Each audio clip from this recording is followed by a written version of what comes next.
دغه وخت کې د فرعون محل چې کم موسی علیه السلام ورته د الله طرف نه اتفاق دی په دقه ځای کې چې کم د موسی علیه السلام د کور سره خوا کې نږدې او د نیل په غاړه او چې دې صندوق کې اچولی او د فرعون محل ته تللی و هلته یې نیولی هم په نیل کې نه دی غورځولی د نیل نه چې کم وله جدا شوې ده د نهر نه لکه تاسو ته پته ده د تنګي نه غټ نهر تللی دی صوابع ته تللی دی او د هغې نه ځان ځان له شاخونه جدا شوي دي که نه دي جدا شوي دقسې شاخ په دې شاخ کې موسی علیه السلام صندوق کې غورځولی نو د فرعون محل ته هغه شاخ تللی نو هغې کې بیا د فرعون جینکو وینځ روچت کړی دقه وخت کې فرعون په د خپل محل کې دی چې تلل هارون علیه السلام ورته ورورې دا خو شپه ده سار به ورځو سار به لاړ شو وی نه د الله حکم کې تاخیر راځي ما ته الله حکم کړی دی او ستا متعلق هم کړی دی راته ویلي دی اذهبا الی فرعون انه طغا فقولا له قولا لینا نرمې خبرې ورسره وکړئ ستغې ورته مه وایې ولې په نرمۍ انسان په زړه باندې خبره اثر کوي نرمې خبرې وکړې وی ورځو پې څنګه ورځو وي ته راځه ما سره موسی علیه السلام مخکې د هارون علیه السلام ورپسې دی او شپه ده او عجیبه ده خود الله د طرف نه مدد ده چې نیغ ورغې په محل څوکیدار پیړو پې نه شو چې دا څوک دي دروازه ورته کولو شوه په بل ګیټ ورلل څوکیدار اړو ونه لیدل دروازه ورته کولو شوه په نورو ګیټونو نیغ ځي دی خو پکې ماشوم پاتې شوی دی په دې کور کې لوی شوی دی هغه ته خو د فرعون د املاس دی او د ارام او د ډوډۍ او د خوراک څاک هر څه معلوم دی بس نیغ ورغې څوکیدار اړو پې پوی نه شو چې دا څوک دی او څوک نه دی او فرعون په کوټه درنه ورننوته او د خپې نه ونیوه ویې اړقو چې راپاڅېد وي دا ته څه دلته څه کوې ته څوک یې هغه وی زه موسی د شپې د خوبه ده ته خو ته ها ته موسی ته زما کور ته څنګه رالې خو ماشوم لوی شوی دی ورسره د 13 کالو پورې د 13 کالو عمر دی د موسی علیه السلام چې د فرعون نه تللی دی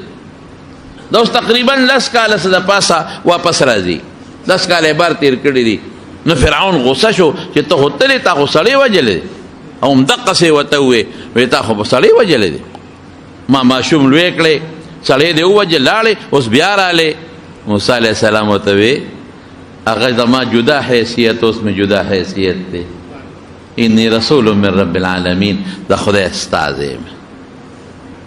فرعون زه د خدای استازی یم الله را لېږلی یم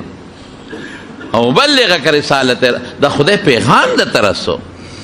الله چې ما ته څه ویلي دي درته رسوم وانا لک او زه ستا دپاره ګوره د نیک بنده راغلیم نیکي او ښه پیغام در کوم او زه به د ځانه د خدای په خبرو کې امین یم څه دویم دریم ټکې نه کوم ښه په نرمۍ ورته ووایي چې زه په هغه حیثیت نه یم راغلی چې ستا په کور کې د ماشوم لوی شوی یم په حیثیت د زوی نه دې وخت کې په حیثیت د رسول راغلی په حیثیت د پیغمبر راغلیم ستا کور ته او خیر مې دله راوړی دی فرعون که دا خیر دا ته خیر رسوم د ناصح یم ستا دپاره خیر خوی یم ستا دپاره که زما خبره دې ومنله الله دنه خوشحالیږي په دنیا کې یم په آخرت کې یم بادشاهي به دې برحالي قوم به دې تابع وي اوس ستا په خپل پیسه او په زور او په نیزه او په تور او په فوج باندې تکیه ده بیا به دې سره سره په الله هم تکیه راشي اوس ته دا څیزونه ملګري دي بیا به د الله ملګري شي ډېر په نرمه لهجه موسی علیه السلام لګیا دی خبرې کوي او د هغه سترګې سرې دي هغه خو وایي چې ښه ته ما ته دا خبرې کوې الم نربک فینا ولیدا ته ماشوم موږ نه لوی کړی ماشومان یې دلته نه دی تېر کړی موږ رکوټ یې نه لوی کړی موږ ستا تربیت نه دی کړی تا موږ سره وخت نه دی تېر کړی زموږ تربیت ته نه دی حاصل کړی ته ماشوم نه وې مونږ سره دی وخت نه دی تېر کړی بیا سړی دی موجلی دی زما په قانون کې خو تا باندې د 500 سزا ختلې ده سزای موت ته خو مجرم یې ګوره دا خبرې مه کوه دا خبرې مه کوه دا وړې خبرې دي دا کچه خبرې کچه خبرې مه کوه وړې خبرې مه کوه درنې خبرې کوه دروند سړی ایمان راوړه په الله الله یې ومنه ته خدای نه خو فرعون برورو نشه اوچتېدا او دې باندې زیاته غوسه ورله چې ته زما د محل ته اجازه ته څنګه رالی او زما کور ته څنګه رالی او زما خپلې څنګه وړقوله زما محل ته څنګه راغی موسی علیه السلام ورته دقې وخت کې چې کله موسی علیه السلام د الله پیغمبري ورکړه او دی ورته ووایي چې الله ګورې فرعون ډېر ظالم دی په مې بدل پورې دی د قتل هسې نه جنجال جوړ نه شي الله وایي دا کونټۍ به غورځی تا له داسې شی ما درکړه چې د فرعون پلار هم غږ نه شي کولی ستا سره داسې وستره زه دې یم که نه الله ورته وایي الله اکبر زه درته ګورم زما د سترګو لوان دی الله وایي الله داسې سترګې نشته لکه زمونږ په شان دی زما د نظر مخکې زه درته ګورم هېڅ فکر چې ونه کې ځه ورځه پې بس خو چې دی نه صبرېده او موسی علیه السلام پوه شو چې دی خو اوس پولیس یا خپل فوج ته وایي یا ما له تکلیف راکوي خبره پې اثر نه کوي نو کونټۍ وغورځوله فالقى عصاه فهي اذا هي ثعبان مبين چې کونټۍ وغورځوله یو اجدها ته جوړه شو څومره اجدها ته جوړه شو الله اکبر داسې اجدها ته جوړه شوه د حضرت عبدالله ابن عباس رضی الله عنه روایت دی چې یو میل په لکې اوچته ودرېده یو میل او خولې څونه وه د دواړو جامو په منځ کې 80 ګزه فاصله وه 80 ګزه او تک سور او شین رنګ یو دا په تفسیر کبیر کې هم شته خازن کې په مظهریم لیکلی دي او زمونږ د حیواناتو یو کتاب د حیات الحیوان هغې پکې لږ نور هم زیات خبرې کړي دي لږې غوندې زیاړه او سره او زیاړه وه سره او زیاړه رنګ او په لکې ودرېده او د دواړو جامو منځ کې 80 ګزه فاصله او یو جامې په ځمکه کېښوده یو یې د ده د محل په دیوال کېښوده بس د چې وکتل د ټیزونو باران شو او چې څنګه دا خپل شکل دی مار وخو فرعون ته څنګه نو بیا څه چل وکړو بیا دا خوله راوچته کړه او د محل ته ور مخامخ کړه دا غونډ محل دی په دا خوله کې راوچتو او ناګانې ګواښ وکړه په فرعون پسې چې ګواښ یې وکړو غریوال را ټوپې کړې د هغه خپل تخت نه د موسی علیه السلام دی خوا راغی موسی بچ مې کړه زه راته نه وایم سم سم شه که نه بعضې علماو زمونږ لیکلي دي دستونه یې وکړله 6 نو بهر کې د هغې ټیک ده د یارې نه سړي نه غول بیږي یاره چې په سړي راشي نو غول ته بیږي خو دا 100 او 6 زما ذهن ځکه نه هلي چې هغه وخت کې څوک و چې دستونه یې وله شمېرل نو ډېروالی عربی کې بعضې وخت یو سړی چاته ویله کوي دا خبره تا ته ما 10 کرته وکړو ته نه منې نو 10 کرته یې نه کړې مطلب دا چې ډېره مې درته وکړه ډېره مې وکړه نو ډېر دستونه ممکن ده کړې به وي ځکه دومره غټه اجدها و چې وي زما د مقابلې دپاره نو ده باندې به څونه هیرون اوس هم دا غټې اجدهاګانې شته ټیک ده چې دومره غټه اجدها نشته خو تاسو د حیواناتو دا کتابونه وګورئ تاسو ته پته ولګي په دې ځنګلونو کې د افریقې او د امریکې داسې اجدهاګانې شته چې غونډه چیلې په خوله کې ونیسي او تېرېږي چیلې انسان نیسي انسان په خوله کې کلک ونیسي ځان ته ورو ورو راکاږي نو تېرېږي غونډه انسان نو چې ده باندې ګواښ وکړه او دا خولې ور مخامخ کړه در او دانګل او امام رازي رحمت الله علیه په تفسیر کبیر کې لیکلی دي دا د هغه تفسیر کې لیکلی دي چې دومره چې کوم خلک راغونډ شوي وو په هغوی دومره هیبت راغی چې 1000 کسان خو د بګدړ نه چې یو په یو ورځه بل په بل ورځه بل په بل ورځه او غوبل شو 1000 کسان خو په هغې کې مردار شو بس چې کونټۍ موسی خدای ته وګوره خبره کو مذاکرات کو جوړه کو شیره ونیسه مار دی په جنجال دی واړولو موسی علیه السلام فوراً کونټۍ ته لاس لري واپس د خپل امسا جوړه شو لاس یې ترخ کې ورکه او بار راوویسته داسې رڼا یې کوله لکه د سپومۍ او د ستوري ده نور په شان رڼا وه چمکېده او بیا واپس پترخ کې ومنډه ګریوان کې ومنډه واپس لاس سم شو. دا دوه نښې مې دي معجزه ده. فرعون ورته وی ما ته څه د پیغمبرۍ دلیل او نښه دې شته که نشته؟ وی دا مې نښې دي. بس فرعون هوښیار و چې ده سره دویمه نه کېږي. اوس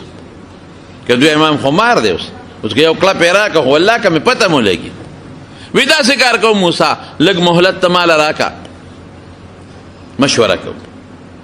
دې کې بار بار میټینګونه شوي د موسی علیه السلام او د ده. خو فرعون پوه شو دله زه لاس نشم ورچولی. دونه خو فرعون ته پته ولګېده چې دې زه ګرفتارولی هم نشم، د ته لاس هم نشم اچولی، د پسې فوج هم نشم لیږلی، د پسې پولیس هم نشم لیږلی، ځکه چې دومره اجدها جوړېږي چې هغې خوله اتیا ګزوي نو څونه کسان به په اړ وخت تېروي. ده سره زور نه کېږي. خو څه طریقه جوړو چې څه چل ول جوړ کړو. ځکه ده به څه وی فرعون وی انا ربکم الاعلی، زه ستاسو لوی خدای یم، راکوټ یم ده لوی خدای. او د خلکو دونه په ده باندې اعتماد او عقیدت و چې ده ته نشم ویلی. ګورې خلکو به ورته خدای وی، سجدې به ورته کولې، عقیدت وره د خلکو له به پیسې ورکو، دولت به ورکو، مال به ورکو، سره به ورکو. خلک یې خپل قوم ښه خوشحاله ساتلی و. ما د مصر په عجیبګر کې د فرعون بوتان ولیدل. واړه واړه بوتان، یو یو لیش، دوه دوه لیش دی، یو پوټ دوه دوه پوټه دا پراتو دی په دی. ملګرو ته مې ګوره دا هغه بوتان چې د تقریر کې ویم چې خلکو د بوتان ساتلی او په کورونو کې پراتو سجدې به یې ورته کولې. یو پوټ د پیتلو د تانبې بوتان، د اوسپنې بوتان، د سرو زرو بوتان، او شکل د یو ځای کې د تانبې او که پیتلو هغې کې د یو ډانچه پرته وه په عجیبګر کې. نو ما انیس احمد ته مې بچی وګوره، مې سړی ګورې د شکل نه خشته و، ځکه هغه شکل د تانبې د پیتلو ډېر خشته او ښکلي او مزېدار و. د شکل نه مخ رونق، سترګې، پوزه، غوږونه، دا هر څه مزېدار و. او دلته کې ولا په دې زنه باندې ولا د اوسپنې یو شی جوړ کړی و په دې زنه. نو ما کتاب کې تاریخ کې پیدا کړل چې دا څه شو، دا د فرنچ ګیره وه. دا اوس هم چې بعضې خلک فرنچ نمونه ګیره پرېږدي، دا د فرعون نقشه ده. دلته یې خریلي په دې یو طرف او په دې بل طرف، او په دې زنه د پاسې اوږده پریښي، وړه نه اوږده یې پریښي په دې زنه د پاسه. نو د ده دغه ګیره وه اوږده. او بعضې علماو لیکلي دي چې نه دې ګیر خریلی و، ګیره یې نه پرېښودله، خو چې دی به کله مړ کېده دا فرعونیان، نو دی به وصیت کو چې ماله دلته کې په دې زنه د پاسه ګیره کېدی چې زه مرم چې دا ګیره مې په دې زنه د پاسه پرتی. نو مصنوعي ګیره به یې وله په زنه کېښوده، صرف په زنه ابا ویزانده وه. نو اوس هم د ده چې هلته څومره بوتان او تصویرونه پراته دي په عجیبګر کې، د ده یوازې نه د نورو فرعونیانو د نورو بوتانو، نو هغوی وله د ګیرې په ځای دلته کې یو موږی غوندې دی ځنې لاندې ویزان کړی، یو موږی دی بس بدې لګي. زما وروڼو نصیحت له به ورته فرعون وی مشوره کوم، دا کوم، هغه کوم، نن سبا او خپل میټینګونه هوښیارو فرعون چې ماحول ته خراب نشي. اخیری چې کله موسی علیه السلام پوه شو چې دې خو اوس نور نه سمېږي،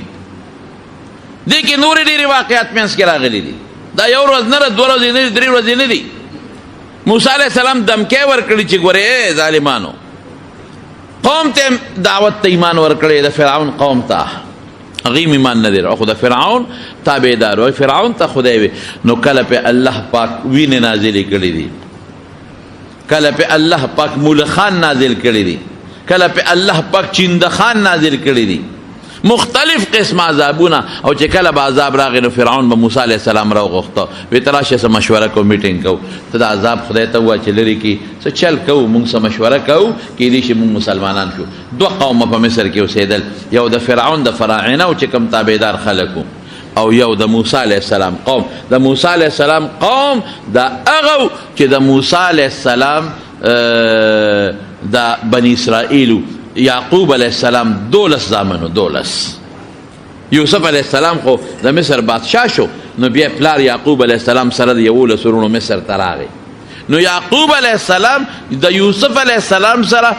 12 زامن په مصر کې آبادو. نو دا د 12 بچو اولادو کله چې د مصر نه تلل نو 9 لکه تللی دي د موسی علیہ السلام قوم بنی اسرائیل. اسرائیل د یعقوب علیہ السلام لقب دی. د یعقوب علیہ السلام اولاد بنو اسرائیل 7 لاک تللی دي د ماشومانو ښځو او د لویو وړو ټولو سره ولګو. نو دا د موسی علیہ السلام قوم د فرعون او دوی به د موسی علیہ السلام د قوم نه دومره خراب خدمتونه اخیستل چې د حد نه ول. پټي به په دوی کړل، زمیندارۍ به په دوی کولې، ګوړ او چارې به په دوی کولې، لارې به په دوی صفا کولې، د چوړیتوب خدمتونه به یې اخیستل، ښځو نه به په کورونو کې کارونه اخیستل. په کور کې دننه به د موسی علیہ السلام د قوم ښځو دی خدمت کو، سړو به ورله بار خدمت کو، ماشومانو باندې به هم خدمت کو، بس دی د غلامۍ په ژوند کې چولي د 24 ګنټې خدمتونه. او زما وروڼو یوازې دا 24 ګنټې دا خدمتونه نه، د محل کې د ګلکار سره کارونه، د مزدور لیبر کار، دا ټول د موسی علیہ السلام د قوم نه به اخیسته. نو بس اخره کې د یو برته صرف ویم یو عذاب به په هغوی په دوی بنو اوسېدل به ګډ لکه یو ځل پې الله وینه کړه، ټول هر څه یې ورته وینه کړل. چې وینه یې کړه نو د موسی علیہ السلام د قوم د بني اسرائیلو کویانو کې به اوبه، دوی کویانو کې به وینه، د هغې منګو کې به وینه وه او د موسی علیہ السلام د قوم په منګو کې به اوبه وې. یا لکه لږې اوبه تاسو راکړئ زموږ ټوله وینه ده. نو جام به د اوبو راډک، دوستان به مو خپل او تعلق هم یو بل سره، اولته یې نوکرۍ پې کولې، کارونه یې پې کول. نو چې د جام نه به د اوبو راډک د بني اسرائیلو کس او د موسی علیہ السلام قوم او د فرعون قومي له به یې ورکو. نو د ده په لاس کې به اوبه وې چې د هغه لاس له به لاړه هغلته به د وینه جوړه شو. تر دې حده پورې بعضې مفسرینو لیکلی دي چې یو کس ډېر تږی و نو د موسی علیہ السلام قومي ته یې وی الی اوبه را، وی زه خو در کوم خو تا سره وینه کېږي، وی داسې وکړه خوله کې اوبه راواله او زما خولې ته یې راواچوه. هغه وی ښه. نو خوله کې اوبه راواغېستې د موسی علیہ السلام قومي او د فرعون قومي ته یې په خوله کې ور واچولې. نو د موسی علیہ السلام د قومي په خوله کې اوبه وې، د هغه خولې ته چې ورسېدې وینه ته جوړه شو. ملخان او چیندخ او دا عذابونه او چې کله به عذاب راغی فرعون به دې غلی راوغوښته او یې ګوره دا عذاب ته خدای ته وایي لرې کړي، مذاکرات کوو، مسله جوړو. بیا به د خپلې خبرې نه رسته شو، بیا به د خبرې نه رسته شو چې څه وعده به یې کړې وه رسته به شو. اخره کې موسی علیہ السلام ورغې دې قوم ته یې نصیحت وله وکړه، وته یې ویې ښځه داسې کار دی ایمان خو ظالمه نه راوړي، یو کار وکړه بس ما خپل کار وکړه، ما د الله د طرف نه چې کوم دعوت و ادله درکړه. ده به له کله پیغور ورکړي موسی زما بنګلې دي، موسی خو ته خدای سینګ پیغمبر یې بنګله دي نشته. ای موسی زما لاس کې دې بنګلو ته وګوره څومره ښکلې بنګلې دي زما، تا خو بنګلې هم نشته. لولا القي علیه اسورة من ذهب، که ته د خدای پیغمبر بنګلې هغه زمانه کې به رواج و د سړو به بنګلې چول، ښځو د ښځو جدا بنګلې د سړو جدا. او زمونږ جنت کې به هم خدای پاک سړو له بنګلې ورکوي. نو زمونږ طالبان وایي ښه بنګلې به اچوي سړي، نو مې دا ګړی چې مونږ اچولې دا بنګلې نه رسم، خو مونږ سره بلد یو نو بدې نه ښکاري. د ښځو جدا ګړی ده، د سړو جدا. ګوتې سړی او ښځې نه اچوي څه ګوتمې، لیکن د ښځو جدا ګوتمه ده، که هغه سړی واچوي پې بدې ښکاري. د سړو جدا ګوتمه ده، هغه سره خوند کوي. دقسې بنګلي به سړو اچول او ښځو. نو فرعون وی زما بنګلو ته ته خو کمزورې ملا صاحب یې. اوس هم بعضې خلک مولیانو له هم دغه پیغور ورکوي، مړه ته خو زه کمزورې ملا صاحب یې، امامتي کې او مونږ ټول عمر زمونږ خیراتونو ډوډۍ دې خوړلې دي او ته به راځې ته به باچا کېږي، ته به گورنر کېږي، ته به وزیر کېږي. دا پیغور اوس هم ګورې خلک ورکوي. دا هغه فرعوني مثال دی چې فرعون به کوم مثال ورکاو. ته پیغمبر مال به دی دولت، اوس پیغمبر سره د مال څه تعلق دی؟ مال خو ګوره نبی کریم صلی الله علیه وسلم فرمایي وی که د دنیا د دې مال عزت او عظمت د خدای په نظر کې د مچ د وزر برابر و، د مچ د وزر، نو کافر له به یو ګوټو به هم نه وي ورکړی. الله په نظر کې خو د مال خو د دنیا د ژوند د تېرېدو یو ذریعه ده، مقصد خو نه دی. د دنیا ډول ډال او بنګړي دا خو د دنیا د ژوند د تېرېدو ذریعه ده. اصل تاج د سرو تاج د سرو بنگړي دا نبوت او پیغمبري ده هغه خدای موسی علیه السلام له ورکړی بیا ورغه وی خبس اخیری خبره کو جوړه کو بس ته پوه شې چې ایمان نه راوړې بلا در پسې ستا قوم زما قوم ما ته پرېږده چې دا بوزم خپل وطن ته زما نیکه یعقوب علیه السلام چې د کومې علاقې نه راغلی بس زمونږ دا قوم پرېږده ته به بیګارونه کې کمزورې مزدورۍ پې کې او ښځې نر دې راله غلامان او وینځې کړي دي چې سړی دې غواړي هغه پې کې ماشومان دې راله وجلي دي واړه واړه هغه قصه به راته چې د بله جمعه وکړم دا پرېږده ما سره چې دا زه خپل وطن ته بوځم نو بس هغه وایي دا چېرته پرېږدم دا که مې پرېښود زموږ پټي به څوک کوي ماله مزدوري به څوک کوي ماله به ګټې څوک اوچتوي ماله به نهرونه څوک کوي ماله به لارې څوک صفا کوي ماله به ټټۍ دا لختي څوک صفا کوي ماله به جارو څوک وایي موږ له به کټوی څوک پخوي زما ماشومان به څوک لوبوي زما د قوم زما د ښځو د قوم خدمت به څوک کوي خدای پاک بس موسی علیه السلام یې نه سمېږي کونټۍ ور وویشته بس اخیری بس تب نور سړیتوب باندې پې نه شوې هغه بیا چغې کړې کونټۍ ته ګوتې کا بس موسی علیه السلام بس وی خبر اخیری کو اخیری خبره کو ته شی قابو کا موسی علیه السلام کونټۍ راوچته کړه وی څه وی داسې زما یو ګمان دی پته ته جادوګر ما ته ښکارې او دا پراپیګنډه یې د لومبۍ ورځې نه لګولې نو داسې کوو یو اخیری فیصله بس ما ورته کوو اوسه کېږه ما کونټۍ بیا ونه غورځئ اخیری خبره کوو اخیری دا چې زه د خپل علاقې جادوګر راغواړم مقابله ورسره وکړه نو که هغې وګټله نو ته به جادوګر او که تا وګټله بس بیا دې خبره وانه د موسی علیه السلام کې کړو چې یقین و چې زما دا شی خو جادو نه دی وی ډېره ښه ده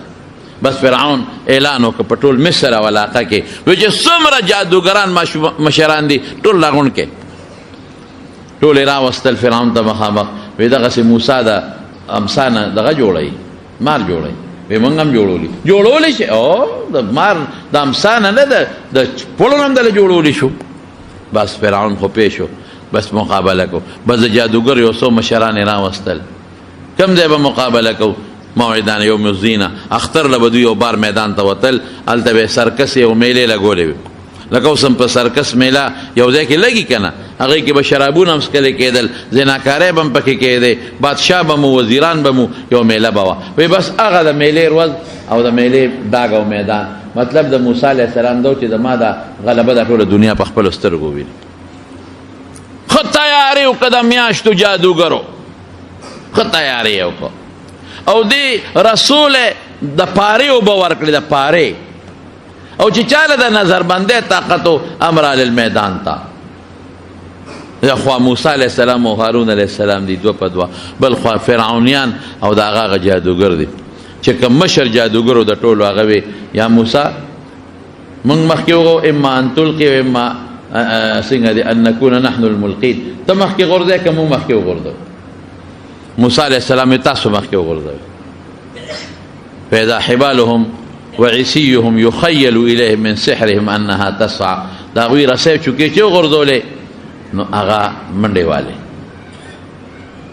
خو یخیل الیه دې نه علما معلوموي چې په حقیقت کې هغه قیدې نه نظربندي غوندې وه بعضې علما وایي په دې پاره لګولې وه په یو خاص انداز تکنیک باندې چې پاره ګرمه شي نو هغه حرکت شروع کړي خیر یو خبره درته وکړم ما چې څه ولیدل د دې زمانې د خلکو داسې ټکنالوژي دوی سره پرته وه چې هغه ټیک ته چې موجوده زمونږ الکترانیک ټکنالوژي به نه وه بله وه خو زه درته کومه قصه ستاسو عقل به حیران شي چې دوی له الله کم طاقتونه ورکړل دوی څه کړي اوس هم نظربندۍ که ستاسو خیال یې جادوګران په دې میلو کې وي که نه لوټه به تشه چې ویړه قیوبۍ پکې دا جادوګر یو نظربندي غوندي په حقیقت کې پکې وبني تا ته داسې ښکاري لکه دی کې چې څنګه شیشې نه خوري ما مخکې جادوګر په خوله کې بلف میده کې شیشې ویې خوړې چې چاړه په خوله منډي که نه منډي نو په حقیقت کې خو تلاکه بالا چاړه دی ور په خوله منډم چې د پلاټینګ شي دا خواصې مونږ ته ښیي مونږ ته ښیي دا چې دا د په خوله منډم نور په خوله نه منډي نو بس وروره قرآن وایي قرآن وجاءوا بسحر عظیم چې الله وی لوی سحر را میدان تکا الله وی بندنا الله چې یو شي ته لوی وی خو لوی بی کنه ډېر لوی سحر میدان کې وغورځاو ډېر لوی سحر او موسی علیه السلام باندې طبعي او فطري لږ هیبت هم راغی چې خدای دا به څه کېږي دغه ټولې رسۍ منډې وی ټولې کونټې منډې وی او دا ټول دنیا لاسونه پړقي ټپار خېږي چې موسی علیه السلام او فرعون وګټله جادوګر وګټله او یو خولې یو جامې د میدان په یو سر کې ښوده بلې په دې بل سر کې ښوده او لکه د قینچې چې راغونډه که فاذا هي تلقف ما یأفکون چې سیب دروغ جوړ کړي الواق یې تیر کړل الواق پیژنې دا مشران پیژنې په کشران خو د نوې پښتو بلد دي زړې نه دي بلد الواق دې ته چې شخوان پې ونه وي او شی تیر کړي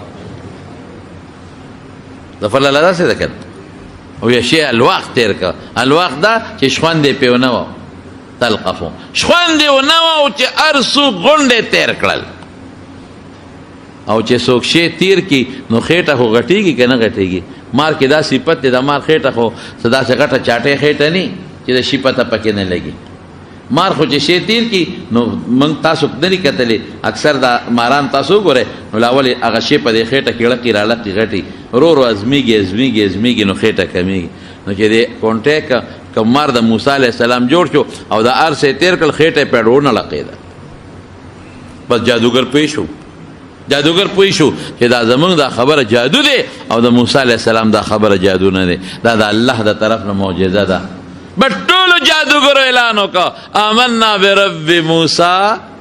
و هارون د موسی او د هارون پر رب زمونږ ایمان بس دې کې دویمه کېږي نه موږ ته حق ښکاره شو موږ ولې جادو کوو او فرعون خو پیش شو چې دا خو په زرګونو جادوګر زما د قوم لاړل مسلمانان شو دا خو نورم کېږي نو دمکې ورکړه فورا فرعون او څه وی موسی علیه السلام ته غږ نه کوي هغه ته خو ټرته هم نشي کول غږ هم نشي کول هغه جادوګر ورته وایي ښه ما نه بې سلام ایمان راوړه ای دونه هوښیار دی ما نه بې سلام که دا شی حق و ما ته به م ویلو په غوږ کې پټ چې شی حق دی نه ما به ویلو چې حق دی نو تاسو ما نه بې سلا ایمان راوړو دا تاسو ته جوړ د پټه سکیم هم جوړ کړی و دا ستاسو کې موسی مشر جادوګر دی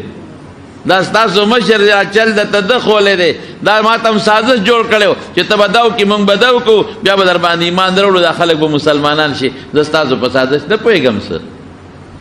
دا تاسو مخکې سره یو بل سره سازش جوړ کړی او لاس او خپې به دنه پرې کړم خې لاس او ګس خپه یا ګس لاس او خې خپه دنه پرې کوم او په سولی کوم هم دمکي ورکړه هغې وې زه مړه که ته موږ مړه کې موږ به خپل خدای له لاړ شو موږ په الله ایمان راوړی دی زه تیزه نه ته څه کولی شې هېڅ هم نه شي کولی بس دقه ځای نه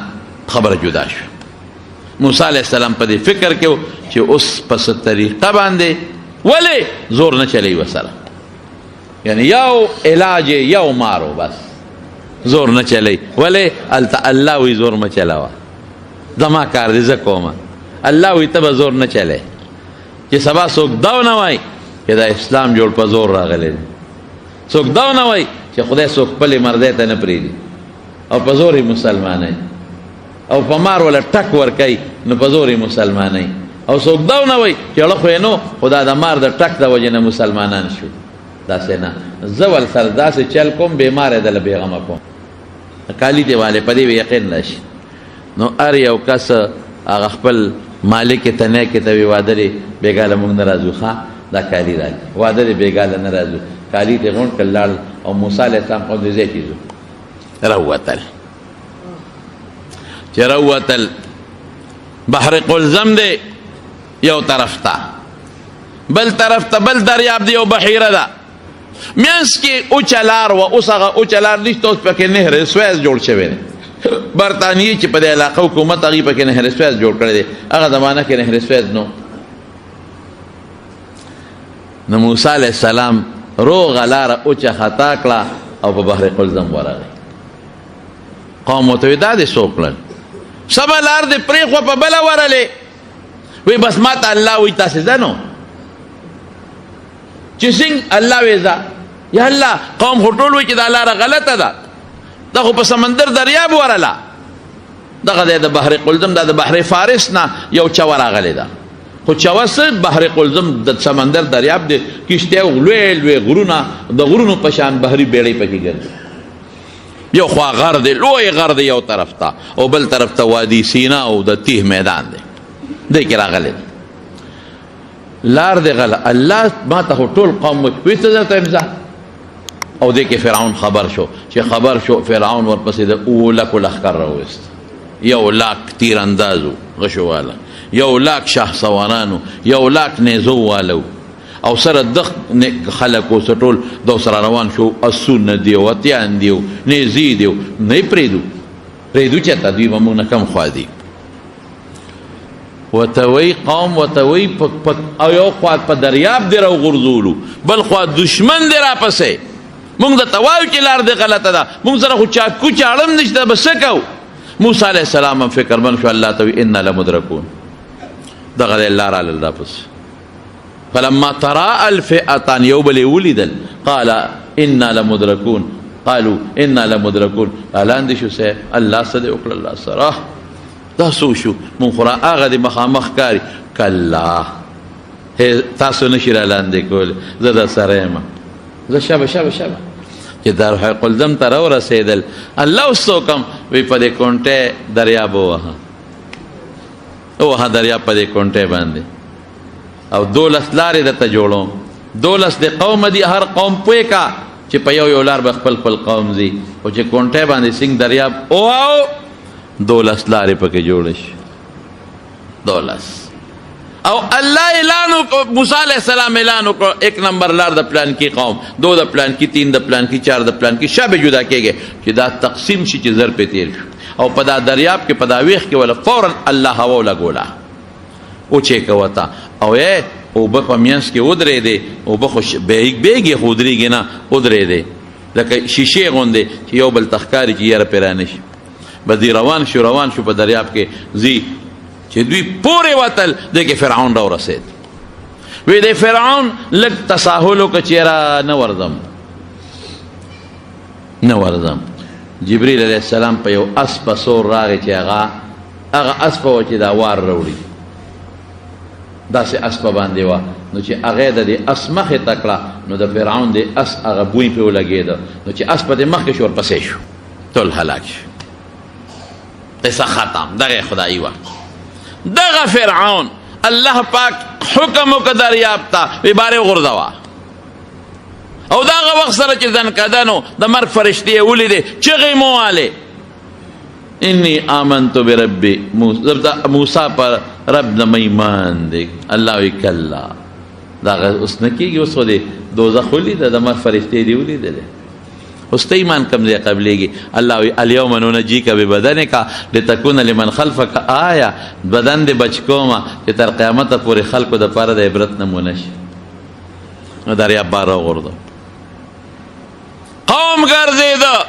چې زمونږ 2 فوج خو تللی دی، پته یې ونه لګېده څه شو، 2 دي څه شو، هغې خواړو څه پته نه لګي دا په کوم طرف لاړل، چې هغوی رالل ګرځېدل د فرعون لاش د دریاب په غاړه پروت و، باقي هر څه ختم، اوهو او غرق شوي، دا پس غرق شو، شو د فرعون لاش یې ونیوه راویړه، یو ځای ته یې یوړه، د دې به خاص صندوقونه، اوس الله خو وعده وکړه چې ته به عبرت نمونه به، یو خاص صندوقونه په هغه صندوق کې ښخ کړه، او د هغې به قانون ده چې د ده به کوم سره او سپین او کالي اب یې ورسره ښخول، که ته غله پې پې شوي دی چې دی د خنزیر زوی سره خو بلا مال دی او کالي دی او دولت دی، هغې د شپې تللی دی، قبر نه رستی دی او ټول کالي مالي هر څه یې ته وړی دی، هغوی وړی دی قومې بل ځای ښخ کړی دی، چې بل ځای ښخ کړی دی هلته پې غله پې شوي دي، هغې تللی دی، هغې بیا رستی دی، کالي ته یې دغه کړي دي، بیا بل راغلی دی، بل هغې بیا راوړی دی او په احرام مصر کې ایښودی دی. زمارونو دې ته رعمی سے ثاني وایي، ما ولید د مصر په عجیبګر کې، د چې ورغلم د مصر عجیبګر ته میوزیم ته، د هغې سیل مې وکړ دې ملګرو ته مې د فرعون له ورځو خو د ملاقات په نیت نه ګورې د سره مونږ څه کوو د زیارت په نیت نه ګورې د سره مونږ څه کوو کافر دی مې د پیغور په نیت ورځو په بدر کې چې اویا کافران مردار شو اویا نو نبی علیہ السلام په ساروی باندې زین واچو په سکته واچوله وی ورځمه نو ورغې صحابه ورپسې نو دی په یو کوی کې د ابوجهل او د هغه د ملګري غورځولو نو پیغمبر علیه السلام د کوی په غاړه ورته ودرېد د څه په نیت ورغې د فرعون د ابوجهل د پیغور په نیت هل وجدتم ما وعدکم ربکم حقا اے ابو جهله چې خدای سره کوم وعده کړې وه هغه مومنته انا قد وجدنا ما وعدنا مونږ سره چې خدای کوم وعده کړې وه خو مونږ سوچه رښتونې ومونته چې مړه بشه دې طریقه وه په هغه طریقه باندې لاسونه پراته دي د ټولو چې څومره پراته دي بلا فرعونیان دي دا دویم نمبر دی سر کې لومبې دی پروت دی په صندوق کې او هغې ورته ټمپریچر برابر کړی دی ګړی ورته پرته ده چې دې وخت کې دونه یخني د دې وجود ته پکار ده چې دا وجود خیر هسې هم نه خرابېږي خو الله او دغه یې تیته وکړي دي چیړې او ټوکړې موکړې یې تیته وکړي دي غاښونه هم ښکاري نوکان هم ښکاري تک تور وجود یې دی اوس دې وخت کې تک تور اوس خاص شکل یې دی اوږده پوزه او دا ګنده شکل عذاب نه په حالانکه هلته په دغه میوزیم کې د خپل دانچه ما ولیدله د پیتلو ډېره خشته وه کوم بوتان و د ډېر مزېدار نو دا په هغه صندوق کې پروت دی او په ډېر تک تور او څخه نور هم ورسره دي نورو له خوا هغوی بیا هغه خپل دغه ورکړي دي هغه کیمیکل په هغه کیمیکل یې محفوظ ساتلی دي دلې هم اوس کیمیکل ورکړي دي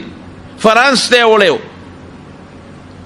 کتبه ورسره پرته وه چې کله دې قبر کې ښخه و چې بیا په هغه احراماتو کې ښوده هغه خپله کتبه ورسره وه نو پته یې لګي چې دا همغه دی او بیا فرانس ته یوړو هغې یې د غوښې ټیسټ وکړو نو پکې د بحر قلزم د دریاب د مالګې اثرات و پکې وی او دا همغه غرق شوی والا دی نو داسې پلین پراته دي ټول خلک ځي او ګوري ورته د عبرت دپاره چې قرآن وایي د خلکو د عبرت نمونه مې وګوري نو پته ولګېده که یو سړی ورته ګوري عبرت یې حاصلولی شي نو ما ورته ویې ټیزه نه تاوې زه لوی ربه یم اوس خو دلته پروت یې که نه تا خو د ربوبیت دعوه کړې وه که نه تا خو ویې د ډوډۍ زه ورکوم رزق زه ورکوم هغه میوزم کې دی پروت دی زما روڼ او هغه میوزم کې د دنیا څیزونه پراته دي نو زما په خیال که موقع وه که نه نو بله جمعه به راته انشاءالله د هغې بیان وکړو ځکه چې هغه میوزم کې ډېر ناشنا څیزونه دي اب هم درته بیان کړم او یو ډېر په دنیا کې اووم نمبر اعجوبه احرامات مصر سړی حیران شي خدایا د احرامات چې دا دوی جوړ کړي څنګه دي لوی د تیږو یو لوی بل دغه جوړ کړی دي چې دا تیږې سر ته د کټي عمره او د غوی عمره دا تیږې دا برج سره څنګه رسولي دي او بیا دننه پکې لارې دي دې کې به دوی خپل مړي پرېښودل او خښول به پکې مړي به پکې پراته وو زه پکې ورکوشم زما ما انیس احمد او را سره یو بل ملګری و د هغه ځای فهیم صاحب هم را سره او ریدار شاه را سره و زما ماما زوی هم را سره و مونږ پکې دننه ورلو هغه د هغوی هغه د لاشونو د کېښودو هغه ځای نه مو کتل ډېر لاندې جوور هغې کې چې شی کېدی اوس دې که پکې سیو کېښود دوی وایي نو دا به په کلونو پروت وي خو څښا کېږي به نه داسې عجیبه شیدونه جوړ کړي نو هغه د هغې هغه د مصر چې ما کوم تاریخي ځایونه کتلی دي هغه به درته انشاءالله العزیز آینده جمعه بیان کړم ورونو لویه د دې ټولو خبرو خلاصه څه ده چې الله همیشه د حق ملګرتیا کړې ده د پیغمبر ملګرتیا کړې ده او که چا باطل سر اوچت کړی دی نو الله پاک ټک ورکړی دی او ذلیل کړی دی فرعون هغه طاقت چې د دنیا لوی طاقت و په هغه زمانه کې خلکو به په عزت نظر کتل د قدر په نظر به ورته د خلکو کتل او خدای به یې ورته دم دعوه کړې وه لیکن تر ننه پورې نمونه عبرت پروت دی کبر باندې الله ډېر خفه کېږي د خدای چې څوک مقابله کوي او سرکشي کوي ټیک ته دنیا کې لږ وخت خو به دې دا کبر تیر شي خو خدای به بیا دې ذلیله کړي کبر به نه کوو لویي به نه کوو موږ به ځان ته عاجزه وایو چې الله پاک زما سټوکې دا د رب العالمین په لاس کې دی کله چې غواړي نو ما بیمارولی شي کله چې غواړي ما وجلی شي کله چې غواړي زما نه ژبه اغېستی شي زما نه غوږ اغېستی شي زما نه سترګه اغېستی شي زما نه دا وجود اغېستی شي قسم دی چې ما هغه میوزیم کې هغه بلاګانو ته وکتل تاسو ته اوس وخت ډېر زیات کم دی نو بلې جملې مې ځکه وساته چې زه تاسو ته ووایم چې دوی په کومه طریقه دوی له خدای کم طاقت ورکړی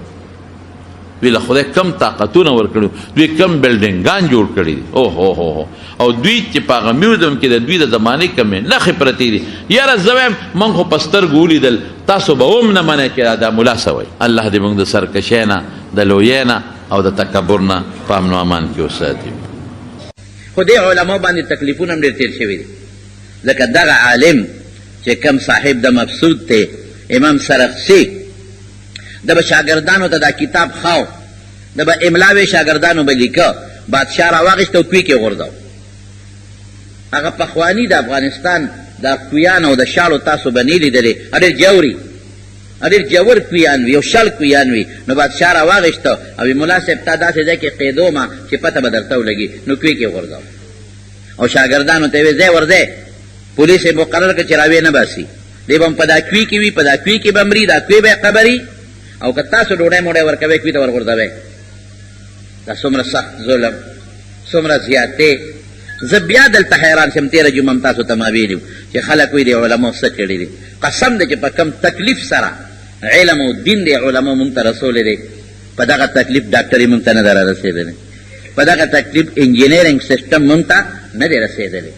په دغه تکلیف د دنیا د علوم مونږ ته نه دي رارسېدلی په دغه تکلیف د جایداد او د ځمکې مونږ ته نه دي رارسېدلی په کم تکلیف چې علم مونږ ته رسېدلی دی دین مونږ ته رسېدلی دی نو دا غریب یې په کوی کې واچو نو شاګردانو به ورته د بره نه ډوډۍ ورغورځوله د بره نه به یې ورته اوبه ورغورځولې او ده به څه کول کوی کې ناستو شاګردانو ته یې وی د کوی په غاړه کښېنئ دې ځای نه سبق به درته وایم هغه وخت کې غریب سبق نه دی پرېښی زموږ علماو قسم دی په جیلونو کې درسونه کړي دي شیخ الهند مولانا محمود حسن رحمت الله علیه د مالټې په جیل کې شاګردانو ته درسونه کړي جیل کې هم نه دي پرېښی درس به یې کو درس قرآن به یې کو درس حدیث به یې کو د کوی کې پروت دی درس کوي نو شاګردان د کوی په غاړه به ورته ناستو او دې د کوی نه ورته چغې وی او درسونه ورته کوي او دا تاریخي خبره ده واقعي خبره ده حقیقي خبره ده د مبسوط د سرخسی اخیری جلد وګورئ تاسو چې کوم عالمات او طالبانی بالکل اخیری جلد اخیری کرخه بالکل اخیری کرخه هغې لیکلي دي هذا ما املاه السرخسی وهو مسجون فی البئر دا اخیری زما املا ده اخیری زما درس دی د سرخسی اخیری درس دی او دی وقت سرخسی د کوی په جیل کې قید دی کتاب کې لیکلی دی شاګردانو ته ویې ولیکئ پکې دا چې دا زما اخیری درس دی دا زما اخیری املا ده اخیری تقریر میں دی او دی وقت کې سرخسی په جیل کې پروت دی خو کم جیل کوی کې بند پروت دی دا علما دلته تیر شوي دي صاحب د هدایې علامه مرغناني دغلته تیر شوی دی او دارنګې لوی لوی د بلاغت علامه تفتازانی سید سند او دارنګې امام بخاري امام ترمذي په بخارا کې یو مدرسه یو مقبره مې ولیدله یو مقبرې ته چا بوتلم چې راشه دا مقبره وګوره هغه مقبرې ته لاړم مې وکته نو ما ته یې ویل چې دې مقبره کې 300 هغه علما او فقها محدثین خخ دي چې د چا د نوم په اول کې محمد راځي چې د چا د نوم په اول کې محمد نه راځي هغه به دې کې نه خخېږي او که چا په نوم کې محمد یې خو عالم نی بیا به هم نه خخېږي او که د چا په نوم کې محمد یې خو چې د دې پایي مولا نی بیا به هم نه خخېږي د کوټې مولا به نه خخېږي نو صاحب د هدایې علامه مرغناني زموږ د هدایې لیکلې ده زموږ د وړې دورې په کال باندې خلک وایي څومره لوی عالم دی اوهو هدایه غوندې کتاب چې لیکي نو د ده د علم پته به تاسو ته د هغې نه ولګي چې هدایه د علم د امیانو ته پته نه لګي نوم به یې اورېدلي تاسو خو د طالبانو مریانو ته پته لګي چې هدایه څومره لوی کتاب دی او دا هدایه په 14 کاله کې لیکلې ده او 14 کاله یې روجه وه نو طالب بلاړ ور به بند کړ نو ښځې ته به ورټکرو چې دا لوښي یوسه نو ښځې به دا ګمان وکړه چې دا دو خوړه شاګرد به دا ګمان وکړه چې دا د ده نه پاتې ده مال یې را کړې ده نه ښځه خبر نه بچی خبر نه شاګرد خبر 16 سال روجا او په 1400 کالو کې هدایه لیکلې ده دا لوی عالم چې وفات شو نو یې په دې مقبره کې ښخ و د زمانې علما وایي نه ټیک ته چې سړی د لوی پایې ملا دی سړی ډېر لوی عالم دی لوی بزرګ دی خو د ده د نوم په سر کې محمد نشته دا پکې نه شو ښخولی نو صاحب د هدایې بیا بل ځای ښخ کړ په بخارا کې دغه مقبره کې 300 قبرونه 300 علما واړه ما غوندې مولیان نه د هدایي مولا د پایې مولیان د امام بخاري د پایې مولیان د امام ترمذي د پایې مولیان د امام سرخسی د پایې مولیان داسې علما پکې ښخ دي 300 او هغه چې په سر کې محمد راځي لیکن زه چې ورغلم مقبرې ته داسې مې کتل مې هغه مقبره کم نه وجاته پکې ولاړې مې قبرونه څه شو نو یو قبر پکې و باقي ټول په بولډیزر مې سمار صرف یو قبر باقي یو پکې نشته دا مقبره په دغه کې شته داسې مقبره د افغانستان د قندهار طرف ته هلمند طرف ته داسې مقبره شته هغې کې محمد نوم والا علما کرام دفن دي صرف یو قبر هغې باندې م لیکل نو هغه هم علماو ته او چاته پته نه لګېده چې دا د چا قبر دی دا معلومات اونه شو او هغه یو کم 300 علما نشته ولې کله چې روس راغی په دې علاقې حمله وکړه او دی فتح کړه په دې بولډیزرو ګرځو مسمار کړه دا یو یې ولې پرېښود موږ ته پته نشته دا یو ولې پرېښود دا علاقه ماوراء النهر دا علاقه دا د علماو مرکز او په بخارا ته چې بیا لاړم بخارا مې وکته کوم چې د امام بخاري د پیدایش ځای دی او کوم کې چې د امام بخاري هغه کور هم شته چې کوم کې دی پیدا شوی دی نو موږ چې کوم هوټل کې دی راو نو موږ له هغه ملګري ډېر مزېدار ځای کې هوټل اخیستی و چې کوم د مدرسو جال دی هلته نو شپه مو تېره کړه په هغه هوټل کې سهار مو ناشته وکړه ملګري راپسې رالل وي راځئ نو راووتو نو ما لکه زه نه بازار ته مې مه بوځئ بازارونه نه ګورم چمنو ته باغونو ته مې مه بوځئ نه ګورم ما ته قدیمي زاړه ځایونه وښایه چې کوم زاړه ځایونه دی راته وښایه نو دا مخامخ چې ته راووتې دا زاړه ځایونه دي که نو راووتم نو غټ جومات مې ولید قسم په الله زمونږ د تورنځو د عیدګاه په 4 عمره غټ جومات انشاءالله زه به پکې لګي پوټې په کچ کړی مې نه دی خپل غالب ګمان به وویم چې حانس نشم ګناهګار نشم یعنی کم از کم دا جومات زما په اندازه دا جومات چې کم از کم بنو نو په 60 جربو کې یا څه په 15 جربو کې دا جومات دومره غټ جومات او د دې جومات نه ډېر چاپېره غټ دیوال تو دی د خښتو اوچته مناره ده ډېره اوچته په بخارا کې د هر ځای نه دا مناره ښکاري او دقسې بمبو دي خدای چې څومره زره ده او که څومره لکه خښته به پرې لګېدلي او چې دا مناره به یې جوړوله چې دا کمو ګلکارانو جوړه کړې ده چې دا سر ته ختلې څنګه دي او دی په کومه اندازه دې زمانه کې خو اسباب او آلات شته هغه زمانه کې دا 600 سال مخکنی جوړه شوې ده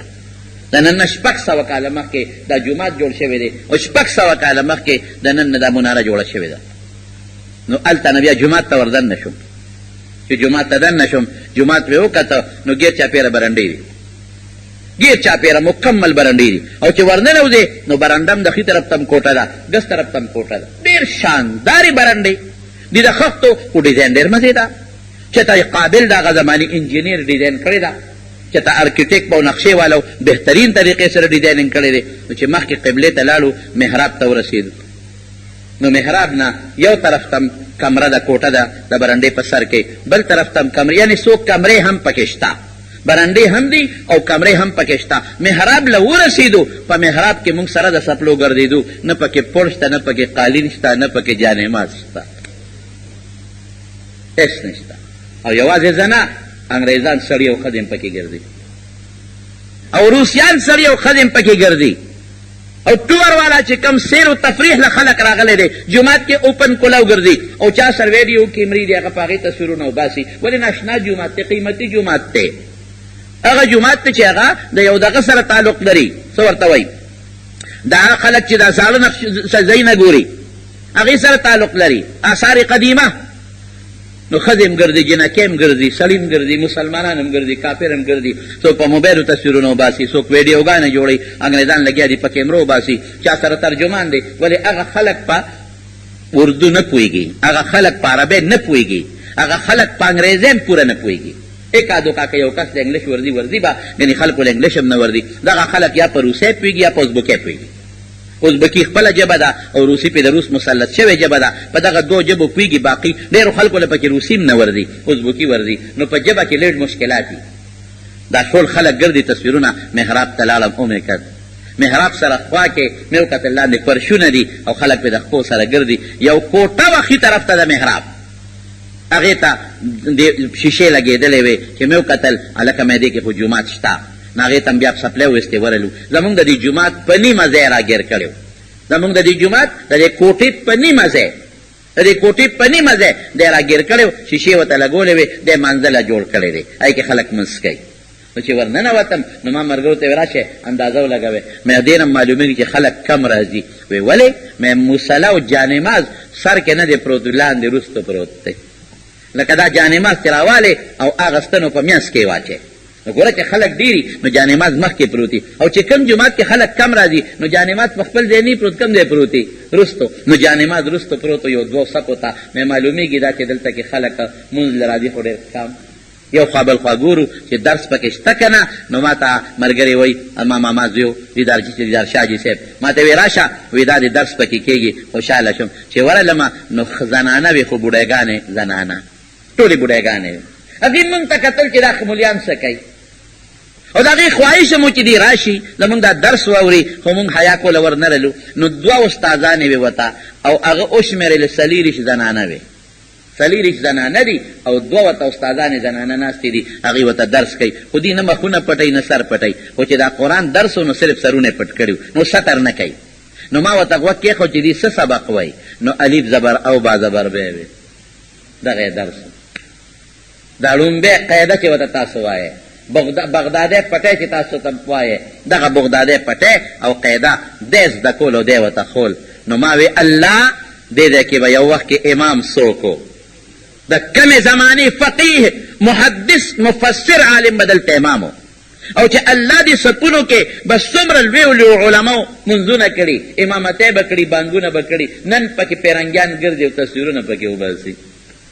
دغه څو بوډیګانې ناستې قرآن زده کوي خو صرف الف زبر او با زبر با جومات خالی پروت دا هغه جومات چې زه درته اوس د دې جومات متعلق به ووایم چې دا د ټولې بخارا د زړه جومات و هغه زمانه کې اوس نه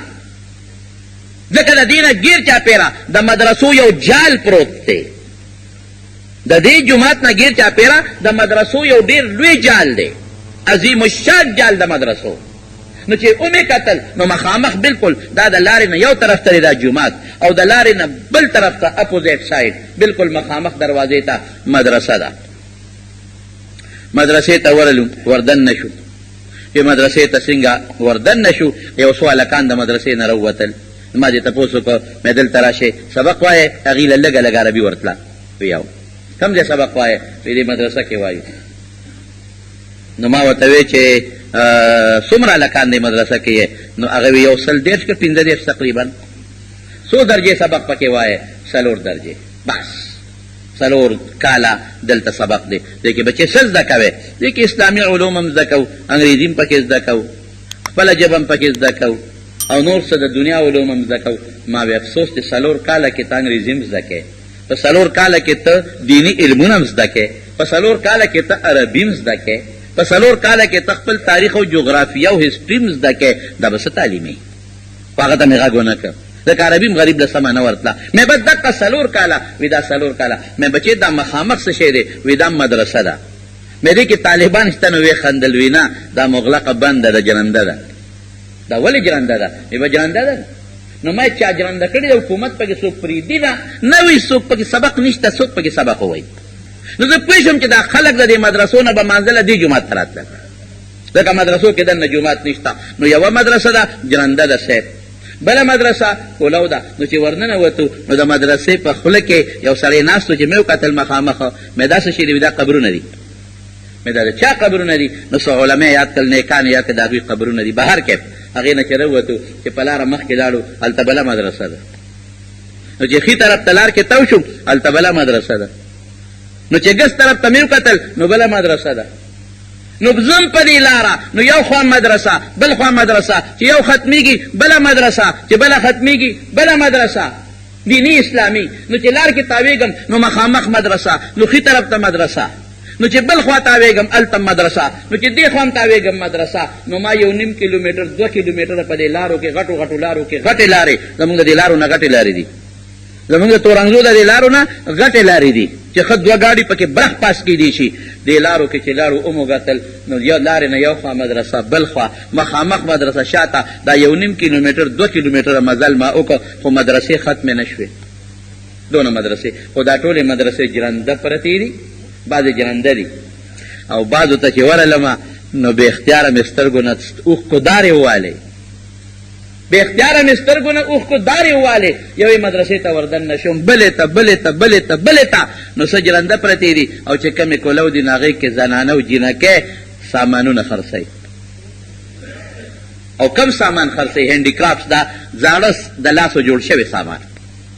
هغه سامان چې لاسو جوړ شوي، کم پیالې لوښي د لاسو جوړ شوي نقش و نگار والا، کمی کپڑے په لاس جوړېږي نقش و نگار والا، کمو کپړو باندې لګیا دي جینکۍ ناستې بوټي کول، کونډۍ تیلې ورسره وي په هغې بوټي کول، اذان له جوړېدل، او په هغې کې دا چغې او کوټونه او واسکټونه او ټوپۍ او سپلی، یعنې څه ورته وایي، دا د لاس جوړ شوي قدیمي څیزونه، د 400 300 200 کالو زاړه او د لاس جوړ شوي نوي څیزونه. که ستاسو ښایي د انګریزان دا شی ډېر خوښوي، او ټول انګریزان لګیا دي پکې سخت سوداګانې کوي. یو او سودا خرڅوي څوک؟ ښځې جینکۍ، څه پخې ښځې او څه نیمچه او څه جینکۍ، دا لګیا دي سوداګانې پکې خرڅوي. په دغه دکانونو کې ما وی دې دکان کې دا اوس دکان دی، او دې دکان کې دا درسګاه د دې دکان جوړ دی، نن پکې دا جینۍ لګیا د سودا خرڅوي. انګریزان سودا اخلي، خو دې وخت کې به دې ځای کې به یو ځل د امام بخاري غوندې شخصیاتو د پیغمبر د حدیثو سودا خرڅوله، او علماو به د رسول الله مبارک د حدیثو د فقه سودا کوله. دلته به د قرآن سودا خرڅېده او اغشتلې کېده به، د حدیثو سودا به خرڅېده او اغشتلې کېده به، د فقه د مسایلو سودا به خرڅېدله او اغشتېدله. دلته به علما ناستو، نن دلته جینکۍ ناستې دي او سوداګانې خرڅوي، انګریزان ګرځي هغه سوداګانې اخلي. او بېادبي دې معافي، د جینکو د ښځو سرونه سرتوب، مخ سر ښکاره، سټ ښکاره، مری ښکاره، او کوټ او پینټ، شرټ او پینټ، بنین او پینټ، او خلکو وی هغه ملګري به بار بار ماته وی شیخ صاحب خدای سره ښه شه چې دې روزو کې راغلی، چې وړي کې نه راغلی. مې ولې؟ وی وړي کې به دا خلک په بله جامه کې لیدل، دا خو جمع دی، نو دا هغه جامه نه غوندې یخني یې کېږي، یعنې په اوړي کې دی په نیکر کې ګرځي. ما نیکر وی خفه کېږي ما په اوړي کې دی صرف دومره یو پرتوک په ځای یو جانګي چولی چې صرف عورت یې پې پټي بس، یو 4 ګټې ټوکړه، او په اوړي کې دې جینکو چاپ بنینونه اچولي او چاپ بنین هم نه اچولی، صرف دا سینې د پټوالي دپاره مخصوصه ټوکړه اچولې، خېټه نوم، شا بربنده، اولی بربند، لاسونه بربند، او د پتون سره لاندې خپې بربندې. دا جینکۍ دا سوداګانې دلته خرڅوي، او ښکلې جینکۍ هم دي، حسن پکې ښه زبردست ډېر دی، بوډاګان هم په دغه شرم شرمېدلې، ځوانان هم په دغه شرم شرمېدلې، جینکۍ هم په دغه شرم شرمېدلې، او هلکان راځي او په دې کې سوداګانې کوي. الله مې نن پکې بربندې جینکۍ لګیا دي سودا خرڅوي. یو وخت کې به دلته علما وایي چې خدای مو بخا، رسول الله مبارک فرمایي چې ګورې بربندتوب ګناه ده او حرام دی، سر پټول واجب دی او فرض دی، او چې چا سر ښکاره که د رحمت فرشتې به نه راځي. کومې جینۍ سر ښکاره که؟ دلته به دا آیت هم بیانېده چې قرن فی بیوتکن، جنک زنانو ته وایي چې کور کې کښېنئ، ولا تبرجن تبرج الجاهلیت الاولی، جاهلیت پخواني غوندې زینت سره بهر مه روځئ. دا به بیانېدل، قرآن به درس کېده. نن هغه درسګاهونو نه دوکانونه جوړ دي، هغه مدرسو کې چې به قرآن دور کېده، د حفظ دور به کېده او قرآن به لوستلی کېده، نن هغې کې انګریزانې ګرځي او سوداګانې کوي، او کومه نمونه ښځې او جینکۍ. او ډېر افسوس په بل څیز راغی، ډېر افسوس، ډېر خفګان زړه ته په بل څیز پرېوته، ډېر خفګان چې په بعضې درسګاهونو نه هغه دوکانونه جوړ شوي چې په هغې کې شراب خرڅېدل. مینا ستاسو پاکستان کې د دې قیمت 25,000 روپے دی 25,000 ما ته دې ابله چې اسکی خبره وته د غالب سره چې بوتل پلاس کړي مې نه په پاکستان کې هغه زرګونه ورکل د دې قیمت 15,000 روپے دی او دغه اخوا چې هغه مالدار غوندې ښکاري ګڼ کسان ناست په میزونو کې ورته کلچې او شیان پراته دي فروټونه او د شرابو بوتل دې نه خبرې مې نه وی د دې یو بوتل قیمت په پاکستان کې 55,000 روپے دی دا د بار ملک انګریزان راځي شرابونه څکي ما وی افسوس چې دلته به د دې آیت تلاوت یو وخت کې کېده یا دې آیت تلاوت به یو وخت کې کېده د کم آیت انما الخمر والمیسر رجس من عمل الشیطان جواری او شراب ګنده شی دی الله وی دا شیطانی عمل دی پچ دی نه ګورې ځان وساتئ نن هغه مدرسو کې شرابونه څکلي کېږي مسلمان ملک 88% خلق مسلمانان دي 88% خلق مسلمانان دا نه چې د کافرو ملک دی بادشاہ مسلمان وزیران مسلمانان مشیران مسلمانان ارکان پارلیمنٹ مسلمانان نن هغه مدرسو کې شرابونه څکلي کېږي مسلمان ملک 88% خلق مسلمانان دي 88% خلق مسلمانان دا نه چې د کافرو ملک دی بادشاہ مسلمان وزیران مسلمانان مشیران مسلمانان ارکان پارلیمنٹ مسلمانان ټول مسلمانان جماعتونو کې امامان مسلمانان لیکن په شرابو پابندي نشته دغه مدرسو کې شرابونه بله مدرسه بنده بلکې بیا سودا خرڅېږي بله بیا بنده بله کې سودا خرڅېږي لارو کوڅو کې هم سودا خرڅېږي او د دې مدرسو په دې منځ کې یو علاقه د کولاو ما ویدې جوړ دی له پرېښې وه چې دا طالبان به دلته چکر لګوي مازدیګر به پکې ناسته کوي ځکه کې غټ حوض دی غټ حوض و د هغې په منځ کې د حوض د ګیر چاپېره بوټي دي لا ډېره ناشنا ده ته ده ویم ما ته هغه ملګري وی دا یو بوټي دلته چې ولاړ دی پته شته د څو کالو دی ما نه وی دا د 1000 کالو بوټی دی ما عقل وانه غشته هغه وی نه تاریخ نه تخیم دا حوض په غاړه یو بل بوټی و را ځوړند و هغې له ستنې ورکړې وې که ستاسو ښایي زموږ د سیدو جومات مخې تصریح لم خلکو ستنې ورکړې یاد دي هغې له ستنې ورکړې شوې وې بوټی ما ته وی شیخ صاحب خبرې د څو کالو دی ما نه وی دا د 1400 سال پرانه بوټی دی او 1400 کاله خو د رسول الله مبارک شو دا قسمه بوټي غټ غټ تنور قد اور بوټي او چمن او چپ او ګیر چاپیره پاغې کې د خښتو بنچونه د سیمټو او د لرګو بنچونه چې خلک به پې ناستو موږ هم پې کېناستو ستړي شوي د حوض په غاړه مې یو بل شي ولیده یو ناشنا شی مې ولیده ملا نصرالدین یو ملا تېر شوی د بادشاهان به خندول پخوا د بادشاهانو سره به دا ملا دو پیازه او دا بل څه شی ورسره خوړلی بیربلو دا مولا نصرالدین دا به د بادشاهانو سره بعضې خوشته به خلک ګرځېدل د بادشاهانو ته به لطیفې وې او د بادشاهان به خندول نو زمونږ په کتابونو کې د مولا نصرالدین هم یو لوی نوم دی مولا نصرالدین دا د بادشاهانو سره به ګرځېده او بادشاهان به خندول تقالي سړی دا تقالي یو ځل بازار ته تلل نو بازار کې سړي چغه واله وي الوا وخورئ خدای مو بخښه الوا وخورئ خلک چغې وایي که نه دې ورغې کېناست پلیټ راواخېست او ویې خوړل چې خیخ په پلیټ و روان شو دکاندار ورته ویې لکه ملا صاحب پیسې وی څه پیسې وی دا الوا چې دې وخوړه وی تا خو الوا وخوره تا خو د پیسو غږ نه وکړ تا خو دا نه وي چې پلیټ په 10 روپۍ پلیټ په تا وی الوا وخوره موږ رالو وخوړه هغه راپاسېد پیسې راکړې خدای شته که روپۍ هم شته یو څو څپېړې وو مولا نصرالدین یو څو څپېړې وو چې ویې وو دی بیا ورغې په کرسۍ کېناست پلیټ یې ځان ته ډک کړ یا د خدای ظالمه یو ځل خو مې ووالې پالوا بیا خورې وی اوس خو قیمت معلوم شو بیا به مې یو څو څپېړې وویې کړ تقالي یو سړي ورته وی مولا نصرالدین ته وی یخني مې کېږي دا کوټ تې را په سفر تلل سړی لږ مالدار غوندې ده وله کوټ ورکړ وی مولا نصرالدین ګورې چاته ونه وایه چې دا زما کوټ دی ومې نه شرمې وی نه چې په لاره تل یو ځای کې په خیر سلام علیکم مولا نصرالدین وی وی دا کوټ د ده نه دی ګورې زما دی دی زما اغوستی دی هغه وی تا خدای بې خوباسه کیخ واچو په شرمونو دی شرمولو تا ته ما نه وي چې دا خبرې مه کوه او یېر مې چې بل دی ته السلام علیکم په خیر په خیر ستړي مه شئ چې هلته کې بیا خلکو وی وی دا کوټ چې دی که نه وی دا ګورې نه د ده دی او نه زما دی هغه تا خدای بیخ وباسه نو دې خبرې ته ساجتو نو چې سمخ کې میانځ کې بیا لاړل بیا خلکو په خیر ملا نصرالدین څنګه چل دی وی دا کوټ چې دی که نه وی خاله دې متعلق خبره نه کومه هغې تا خدای بیخ وباسه نو دې خبرې ته نو دا لږ ټوقي و خوشطبه نو بادشاهانو به ځان سره ګرځاو او زمونږ کتابونو کې راځي چې دی به په خر ګرځېده او زمونږ کتابونو کې دام راځي چې پټکي به یې موالي او دام راځي چې داسې ساده غوندې ټیپ سړی و نو چې دغه په غاړه مې وکتل نو صاحب اوس د ملا نصرالدین دانچی جوړه کړې ده د تانبې نه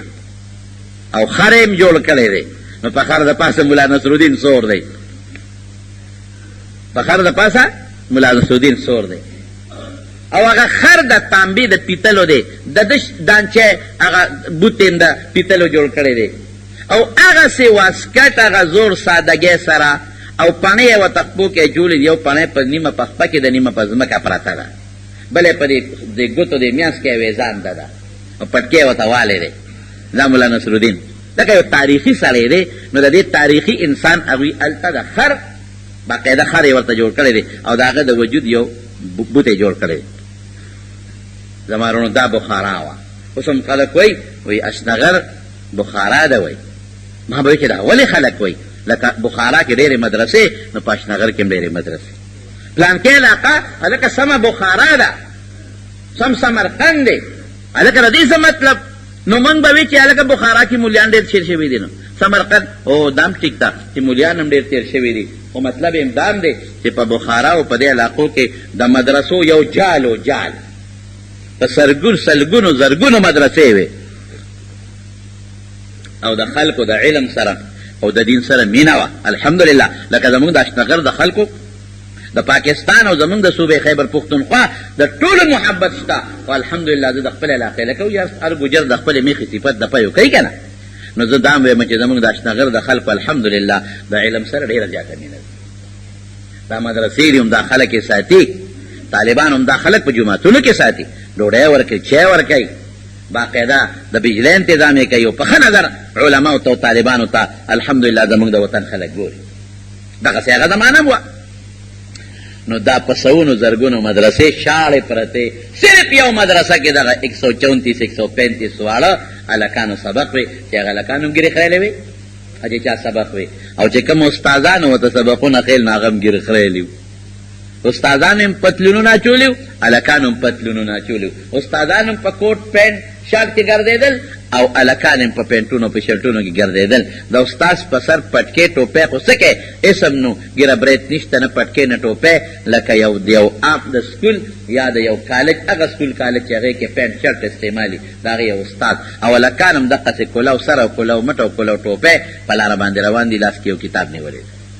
دا د هغه بخارا نظام 70 سال روس راغی روس پہ پاسا بول ڈیلر ہے گردولے روس والا مدرسے بند نکلے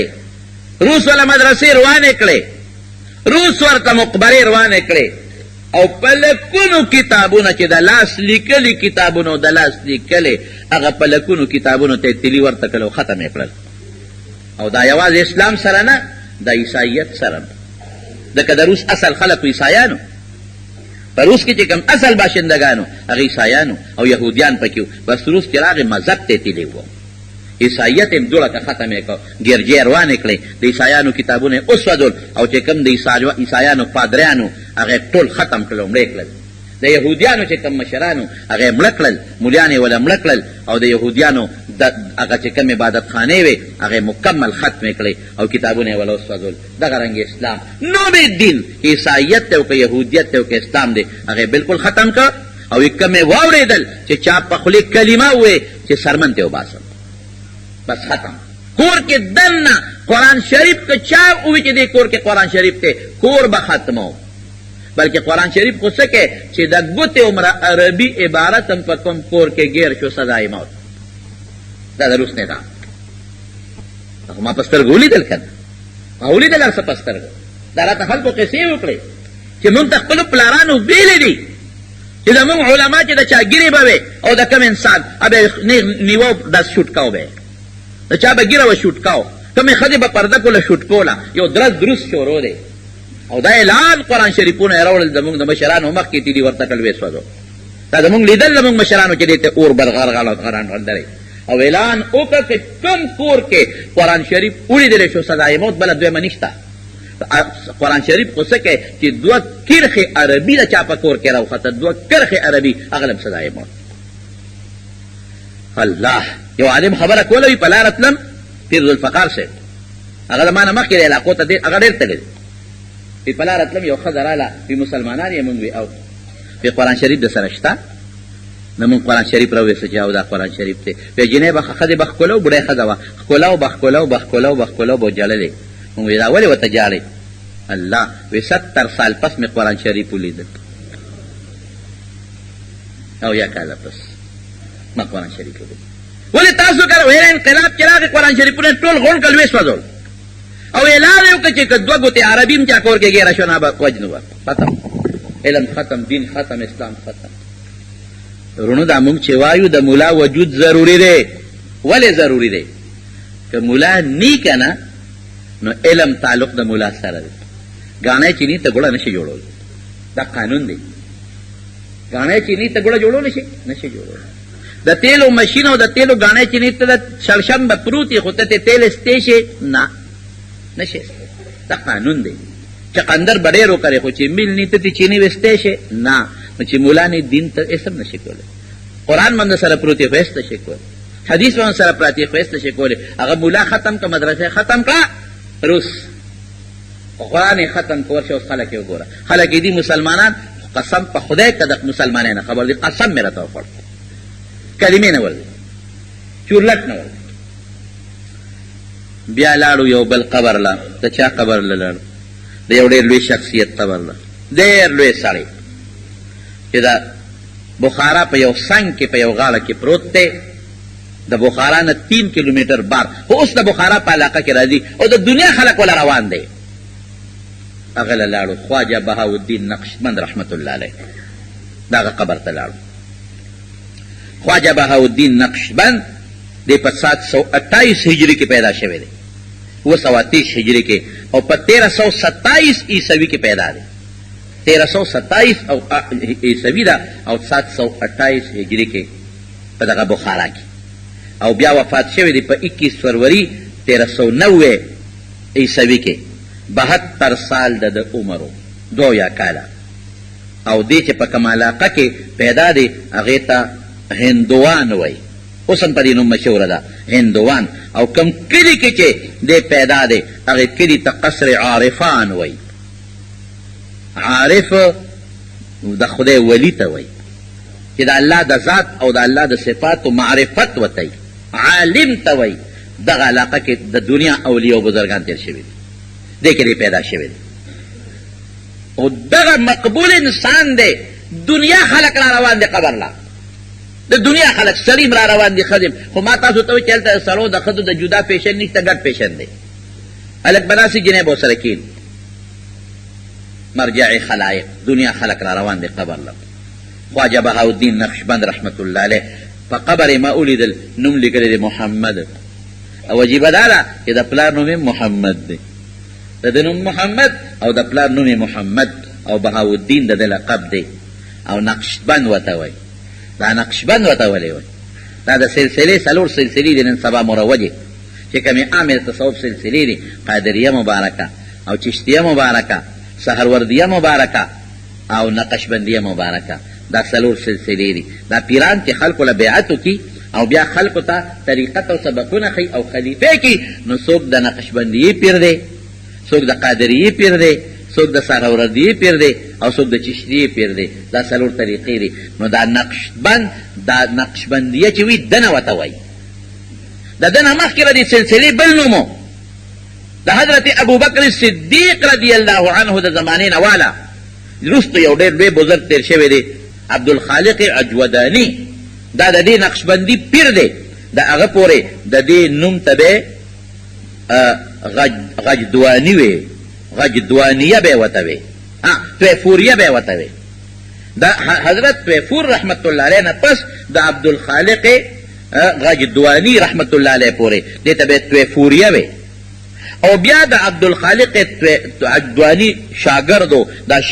شیخ بهاءالدین نقشبندی، نو د هغې نه پس تر ننه پورې نوم نقشبندیه دی. نو یو زمانه کې نوم صدیقیه و، بیا بله زمانه کې نوم طیفوریه شو، طیفور رحمت الله علیه په وجه، او د ده نه پس بهاءالدین نقشبندی رحمت الله علیه د پس اوس ورته نقشبندیه وایي. لکه قادریه سلسله خو د حضرت علی رضی الله عنه نه شروع ده، خو عبدالقادر جیلانی رحمت الله علیه پکې ډېر کار کړی دی او د دې قادر ډېر خدمت کړی دی، نو اوس ورته قادریه وایي د عبدالقادر جیلانی رحمت الله علیه په وجه، نو اوس ورته نقشبندیه وایي دا شیخ بهاءالدین نقشبندی رحمت الله علیه د وجې چې نوم یې محمد و، د پلار نوم محمد، او دا نقشبند ورته ولې وایي؟ دا مې کتاب وکته، نقشبند مصور ته وایي چې څوک تصویرونه جوړوي هغه ته نقشبند وایي. نقش پېژنئ که نقش، اوس هم نقش و نگار خلک وایي، او بندول دا فارسي لفظ دی. نقش بند نقش لکه موږ نقوش ورته وایو، نقشه ورته موږ وایو، نو نقش بند چې یو سړی د قلم لاندې یو نقشه بنده کړي، یو صورت بند کړي، نو دته نقش بند ولې وایي؟ ځکه ورته نقش بند وایي چې د دې طریقې له یو نوې نقشه ورکړه. دا طریقه چې صدیقیه او طیفوریه کومه را روانه وه، دې له یو نوې شکل ورکه، یو نوې صورت یې وله ورکه، او د حقیقت یو نوې جامع ورته ور واچوله، نو ځکه دته نقشبند وایي او د سلسلې ته نقشبندیه وایي. د شیخ و د استاذ د استاذ و شیخ و د هغه نوم محمد د هغه نوم محمد او د هغه بابا سمسامي به یې ورته وی. بابا مشر ته اوس هم ورته بابا وایي، بابا سمسامي د ډېر لوی بزرګ تېر شوی دی. نو دا بابا سمسامي په دې علاقه تېر شو، همدغه علاقه کې دی موسېده خو لږ لرې، په دې علاقه باندې راغی تېر شو، دلته یې مونځ کاو. نو چې مونځ یې کاو نو چې سلام یې وګرځو، وایي د دې خاورې نه ماته د یو مرد خدا خوشبویي راځي، د دې خاورې نه ماته د یو مرد خدا خوشبویي راځي. اتفاق دا څو ورځې پس دا محمد پیدا شو، دا شیخ بهاءالدین نقشبندی پیدا شو. نو چې پیدا شو مغلی یې وړو، وی صاحب دا ماشوم پیدا شو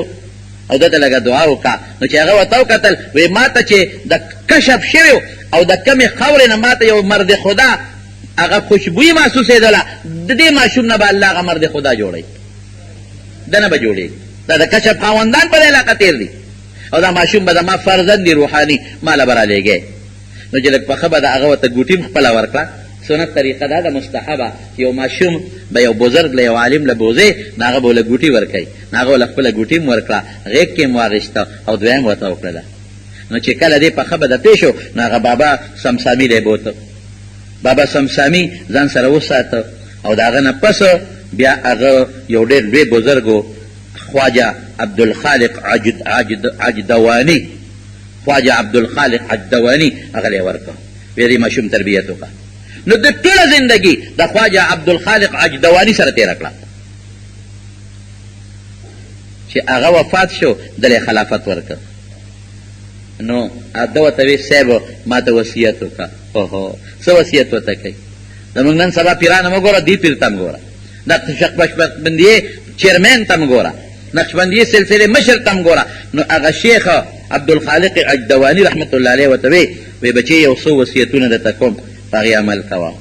وایي که یو انسان په یو لاس کې درته انور راښکته کي او په دې بل لاس کې درته سپومۍ راښکته کي، خو هغه کې د دې ګوتې د بند دومره زما د سنتو خلاف ورزي وي، نو دا به نیک پیر نی و بزرګ به نی، دا به څوک ساحر او جادوګر به.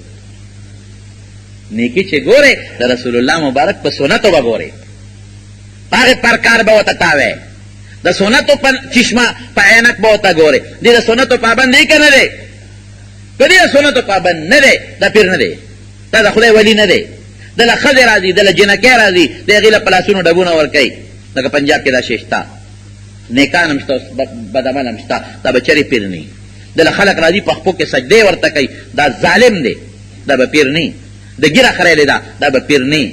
د سیګار څکي او د چیلمان راکاږي، دا به پیر نه. د مونځ نه کوي، دا د کوم ځای نه پیر شو؟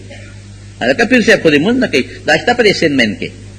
بند نہ کیا ایک نماز مکہ میں ایک مدینہ میں ایک بغداد اور خلق بولتا ننگا صاحب ہوئے بربن چورلٹ بربن دو گتے ٹوکڑا با پینوا او خپکے گئے ما زمون دا ملک دا یو اعلی عہدیدار پیرو والا براتا اگر کی بدا کمال اسے لے بیٹا بورکو کوئی دا پیر دے ولی دا پنور ناستے دا سوری تنکین خدا یا پاکا نو پنور باندے خو بشیر جانم کده کین نو دا تم پیر ہوئے امسد او یارا دے زمون پیر دے دا با منو دا بل چا دے کنے خو زمون دے نور اس خبر دا پنور باندے ناستے تاسو خبره ده ما ته ځل چاوي دلته کې په پیښور کې په دې موچی لړه کې وی پیر دی او خلکو دې صفات کو ما ته په یو ځای کې مولید چې بیا په گاډي کې بل ځای ته راځم ملته ناستو یو صفات یې کوم ما راشه مونږه لکه سکول مې وای او متیا دې نه کوي یاره مونږه چې متیا دې نه کوي دا او د سمات نه کوي موږ نه کوئی سکول کې سبق مې په پینځم شپږم جمعات کې یاره موچی لړې تال تکي ما ویره او چې دکان مې پیر سے پلان کې ودا پیر تم پیر دا پیر نشته دا چرسی دغه دی ناشته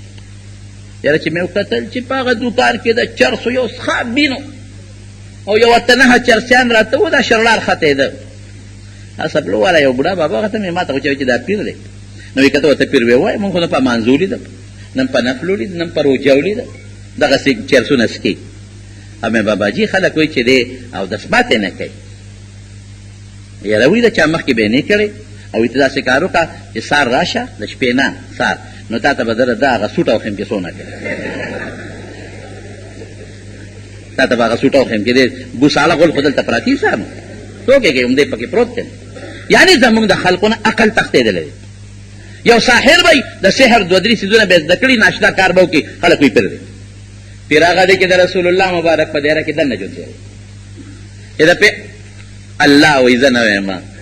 الا ان اولیاء الله لا خوف عليهم ولا هم يحزنون زما اولیاء چې دي په دې برستو اس یاره نه د قیامت او د آخرت او دنیا کې ته مال دولت پاتې شو غمجن بنني خو ست او اولیاء الذين امنوا چې لومبه په عقیده ټکی وکانو یتقون تقوا پکې د ټولو نه ګډه تقوا ده په قران او سنت عمل ګډه تقوا ده چې د رسول الله د سنت دره کې جن جن نو چې ایمان عقیده ګډه وډه ده یا تقوا پکې نشته نو د خدای القرآن وایي چې دا پیر نه دی نیک نه دی ته ورته وایه که نه چې پیر نو هغه استاذ ورته وایي عبدالخالق غجدوانی رحمت الله علیه وی بچې د شریعت دایره کې دننه به ژوند تیری شریعت نه بار به قدم نیک دی سنت باندې عمل به کې سنتو دایره کې به دننه ژوند پرېږدی درېیم ورته څه وایي درېیم ورته وایي بچې د بدعتو رسوماتو نه به ځان ساتې د بدعتو رسوماتو نه به بلکل ځان ساتې د ټوله زندګي په دغه کې تېره شوه بس هغه استاد په خبر عمل او ټوله زندګي دې کې تېره شوه او لګیا دی او په کوڅو کې ګرځي په ځای نه دی ناسته او چې کم ځای د پیغمبر د سنتو خلاف ورزي د بدعت رسم دی په نصیحت خلک باندې کوي ای بچې دا مه کوه دا د پیغمبر د سنتو خلاف دی دا کار وکړه دا به ګرځېده او دنیا به راتله او بیعت به ترې کو او بیعت به کو او د دغې زمانې کې څومره علما او د دغې علاقې کې څومره طلبه چا د ده په ولایت کې شک ونه کړ ټول رالل د سر بیعت لوی د زمانې پیر کې خدای پاک جوړ د یو څو اصطلاحات په نقشبندیې کې رستی دي وقوف زمانی وقوف عددی وقوف قلبی دا د خپل اصطلاحات دي او د بیا وصیت وکړه چې زه مړ شم نو ما په قبر به دا لیکې دا شعر به لیکې چې کله مړ شم په قبر به مې دا شعر لیکې مفلسانیم آمده در کوی تو مفلسانیم آمده در کوی تو شیئا لله از جمال روی تو معنی څه ده چې یو ډېر مفلس انسان الله ستا درګاه ته راغلی دی مفلسانیم آمده ډېر مفلس یم ډېر غریب او فقیر انسان راغلی ما در کوی تو الله ستا دربار کې مفلس حضرت ابو هریره وایي وی تش لاس روان یم عبدالله ابن مبارک وایي وی تش لاس روان یم امام ابو حنیفه وایي رحمت الله علیه وی تش لاس روان یم وی د ما په قبر ولیکې دا الله مفلس فقیر تش لاس غریب ستا در کې را روان یم شیئا لله از جمال روی تو اوهو د الله د خاطره یا الله د خپل ځان د خاطره د خپل مخ مبارک د حسن و جمال یو جلک راکه لله شیئا لله الله به مخکې کو از جمال روی تو الله د خپل ذات ته لحاظه د خپل جال او د خپل جمال او د خپل حسن پروردګاره د مخ مبارک یو جلک راله راکړه دا زما په خبر دی کې دا دومره ډېر بزرګ تېر شوی دی دا په بخارا کې دفن دی د ډېر لوی خدمت کړی دی د نقشبندیې لوی لوی بزرګان چې کوم تېر شوي دي هغې کې د نوم شامل دی غټ غټ بزرګان خواجه عبدالخالق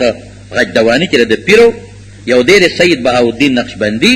او دریم خواجه علاءالدین عطار او څلورم خواجه عبید الله احرار دلته د خواجه عبید الله احرار خبره مشته خو هغه اوس وخت کم دی او بلې جمعه دلته انشاءالله العزیز ذکر کوم او د نقشبندیې د چې کوم پکې اضافه کړې ده نو هغه د اصطلاحات جوړ کړي دي ځان له یو لوی باب دی هغه یو څو اصطلاحات دي هوش در دم نظر بر قدم سفر در وطن خلوت در انجمن یاد کردن بازگشت نگهداشت او یاداشت دا ځان له اصطلاحات په دې لوی تفصیل دی نو زمارونو داسې غوندې یو لوی سړی په هلته پروت دی د ده نه پس هندوستان ته نقشبندیه راغلې ده د ده نه پس راغلې ده د اکبر باچا زمانه کې راغلې ده او بیا په هندوستان کې د نقشبندیې خدمت چا کړی دی خواجه باقی بالله رحمت الله علیه دا ډېر لوی سړی و خواجه محمد معصوم رحمت الله علیه خواجه سیف الدین رحمت الله علیه شاه ولی الله رحمت الله علیه